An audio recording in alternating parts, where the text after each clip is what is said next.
Praise the Lord. ஆகாய 2ஆம் அதிகாரத்தில் செருபாபேல் என்னும் யூதாவின் தலைவரை குறித்து பார்க்கும்பொழுது, அந்த செருபாபேல் என்ன பண்ணுறாருன்னா, பாழாய் கிடந்த ஆண்டவருடைய ஆலயத்தை புதுப்பிக்கிறார். அந்த ஆலயத்தை அவர் புதுப்பிக்கும் போது அவர் அதை தொடங்குறாரு. செருபாபேலின் ஆண்டவர் என்ன சொல்கிறாருன்னா, செருபாபேலின் கைகள் இதை தொடங்கினது, அவன் கைகளை அதை முடித்து தீர்க்கும். அப்படி அவர் தொடங்கும்போது அவர் தான் அந்த பில்டிங் கட்டுறாரு. அந்த கன்ஸ்ட்ரக்ஷன்லாம் பண்ணும்போது அந்த கொத்தனாருங்களாம் வச்சுருப்பாங்கள்ல, ஒரு நூல், அந்த லெவல் பார்க்குற நூல், அந்த நூலை பார்க்கும்பொழுது ஆண்டவர் ஒரு வார்த்தையை சொல்கிறாரு சகரியாவின் புஸ்தகத்தில், பூமி எங்கும் சுற்றி பார்க்கிறவர்களாகிய கர்த்தருடைய 7 கண்களும் செருபாபேலின் கையில் இருக்கிற தூக்கு நூலை சந்தோஷமாக பார்க்கிறதா. பூமி எங்கும் உலாவி கொண்டிருக்குதான் கர்த்தருடைய 7 கண்கள். அந்த 7 கண்களும் செருபாபேலின் கையில் இருக்கிற தூக்கு நூலை ரொம்ப சந்தோஷமாக பார்க்குறதா. நீங்களே யோசிச்சு பாருங்கள், ஆண்டவருடைய கண்கள் நம்மளை பார்த்துனே இருக்குது. அந்த கண்கள் நம்மளை சந்தோஷமாக பார்க்கணும்.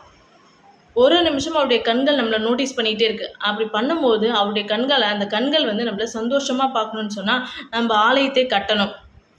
வேதத்தில் ஆகாய வசனத்தில் பார்க்கும்போது, மலை மேல் ஏறுங்கள், மரங்களை வெட்டுங்கள், ஆலயத்தை கட்டுங்கள், அதன் பேரில் நான் பிரியமாக இருக்கிறேன் என்று சொல்கிறாரு. நம்ம ஆலயத்தை கட்டுறது ஆண்டவருக்கு ரொம்ப ரொம்ப பிடிக்கும்.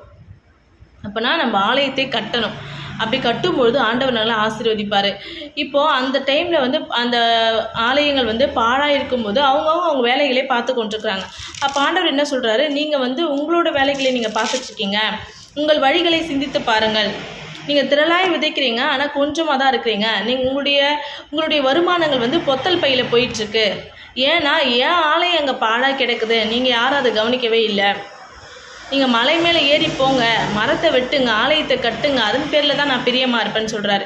அப்படி ஆலயத்தை கட்டும்போது செருபாபேலின் கட்டுறாரு. அவர் கட்டும்போது ஆண்டவர் சொல்கிறாரு, நான் இன்று முதல் உங்களை ஆசீர்வதிப்பேன்.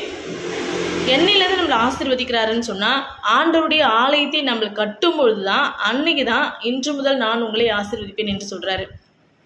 ஆலயத்தை கட்டுங்க.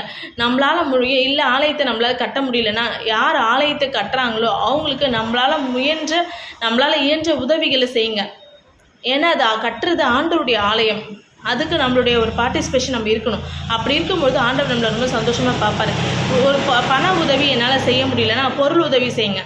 பொருள் உதவி என்னால் செய்ய முடியலன்னா உடல் உழைப்பு தாங்க. நிச்சயமாக உங்களால் உடல் உழைப்பை தர முடியும். ஆலயத்தை கட்டுறாங்கன்னா நம்ம போயிட்டு ஆண்டவருக்காக அந்த ஆலயத்தை கட்டும்போது நம்மளுடைய உடல் உழைப்பு அதில் கொஞ்சம் இருக்கணும். அப்படி உடல் உழைப்பு தந்தீங்கன்னா ஆண்டவர் அதுலேருந்து கூட உங்களை ஆசீர்வதிப்பார். செருபாபேல் எப்படி ஆண்டவர் என்ன சொல்கிறாருன்னா, லாஸ்ட்டாக செருபாபேலே நான் உன்னை முத்திரை மோதிரமாக வைப்பேன், பெரிய பர்வதமே நீ எம்மாத்திரம், செருபாபேலுக்கு முன் நீ சமம். ஆண்டவர் அந்த மலையை பார்த்து சொல்கிறாரு, பெரிய பர்வதமே நீ எம்மாத்திரம், செருபாபேலுக்கு முன் நீ சமன்னு சொல்கிறாரு. அப்படி செருபாபேல் ஆண்டவருக்கு எந்த அளவுக்கு பிடிச்சிருக்கு பாருங்கள்.